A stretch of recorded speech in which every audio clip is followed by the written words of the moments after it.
नागरिकांच्या मनामनातील आवाज, नाशिक आवाज.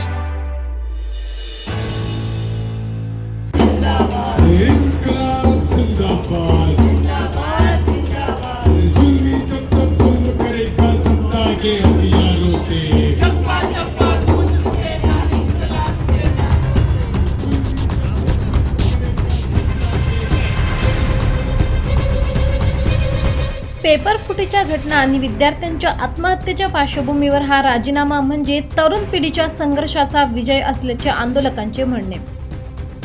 राजीनामा मिळाला असला तरी नीट परीक्षा पूर्णपणे रद्द झाल्याशिवाय आमचा लढा थांबणार नाही असा ठाम निर्धार तरुणांनी व्यक्त केलाय.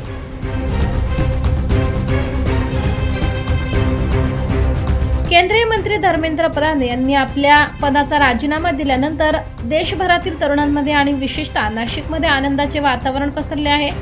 मागील काही दिवसापासून देशभरात नीट परीक्षा पेपर फुटीच्या प्रकरणावरून तरुण पिढी आक्रमक झाली होती. या गैरव्यवहाराची नैतिक जबाबदारी स्वीकारून धर्मेंद्र प्रधान यांनी राजीनामा द्यावा अशी तीव्र मागणी देशभरातील विद्यार्थ्यांकडून केली जात होती. पेपर फुटीच्या प्रचंड तणावामुळे आणि नैराश्यामुळे अनेक होतकरू विद्यार्थ्यांनी आत्महत्येसारखे टोकाचे पाऊल उचलले होते, तर काही तरुण मानसिक धक्क्यामुळे नैराश्यात गेले होते. याच पार्श्वभूमीवर दिल्लीतील जंतर मंतर येथे सोनम वांगचुक आणि अभिजित दिपके यांच्या नेतृत्वाखाली सुरू असलेल्या आंदोलनाला देशभरातील तरुण पिढीचा मोठा पाठिंबा मिळाला होता.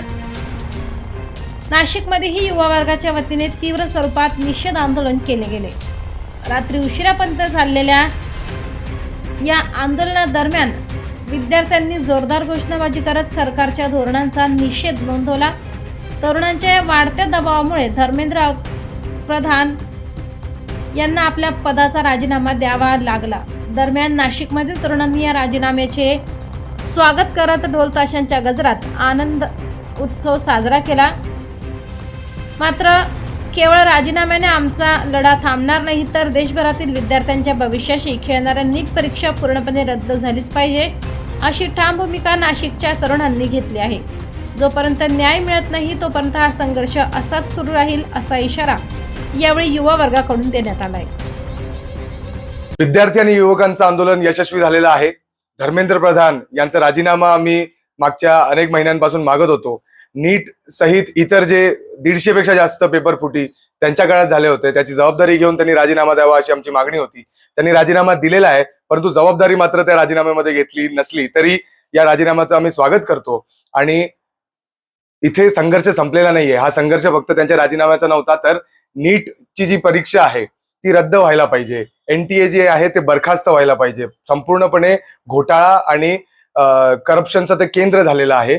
आणि आधी प्रमाणे ज्या पद्धतीने राज्यवार एंट्रन्स परीक्षा होत होत्या त्या पद्धतीने एंट्रन्स परीक्षा व्हायला पाहिजे अशी आमची मागणी आहे. त्यासोबतच सगळ्यांना मोफत आणि सगळ्यांना सक्तीचं शिक्षण मिळायला पाहिजे या मागणीसाठी आणि शिक्षणाच्या बाजारीकरणाच्या विरोधात आम्ही संघर्ष ऑल इंडिया स्टुडंट्स फेडरेशनच्या वतीने करत राहू. आज मिळालेल्या यशासाठी आम्ही सगळ्यांचं अभिनंदन करतो. नाशिक आवाज, नाशिक.